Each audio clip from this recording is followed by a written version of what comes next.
বরিশালের ভোলা জেলায় শাড়ি ও প্রসাধনী পছন্দ না হওয়ায় বিয়ের মঞ্চে সংঘর্ষ, বর্ষসহ আহত 10 জন। সম্মানিত ভিউয়ার্স, বিস্তারিত থাকছে প্রতিবেদনে।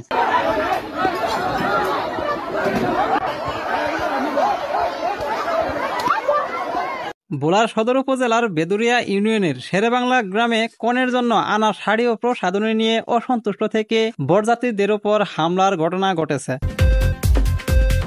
এতে বরসহ 10 জন আহত হয়েছেন। আহতদের মধ্যে 7 জন ভোলা সদর হাসপাতালে চিকিৎসাধীন রয়েছেন।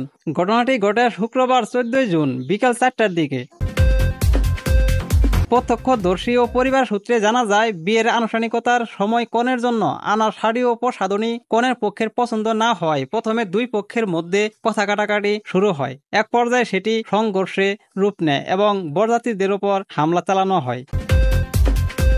আহতদের মধ্যে রয়েছেন বর মোহাম্মদ সজীব, সুহেল, জাহিদ, অন্ত, তারেক, ময়না ও হালিমা বেগম সহ আরো কয়েকজন। সংঘর্ষের কারণে বিয়ের অনুষ্ঠান ভেঙে যায়। বর সজীব অভিযোগ করে জানান, হামলার সময় আমার পকেটে থাকা 30,000 টাকা ও কনের জন্য আনা 4 আনা ওজনের স্বর্ণের নাকফুল ছিনিয়ে নিয়েছে কনে পক্ষের লোকজন।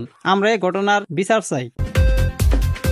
প্রসঙ্গত, মোহাম্মদ সজীব ভোলার চর সামাইয়া ইউনিয়নের পূর্ব চরকালী গ্রামের মোহাম্মদ আবুর ছেলে। প্রায় 1 বছর আগে পারিবারিকভাবে তার বিয়ে হয় শেরেবাংলা গ্রামের মোহাম্মদ শাহাবুদ্দিনের মেয়ে রিফা আক্তারের সঙ্গে।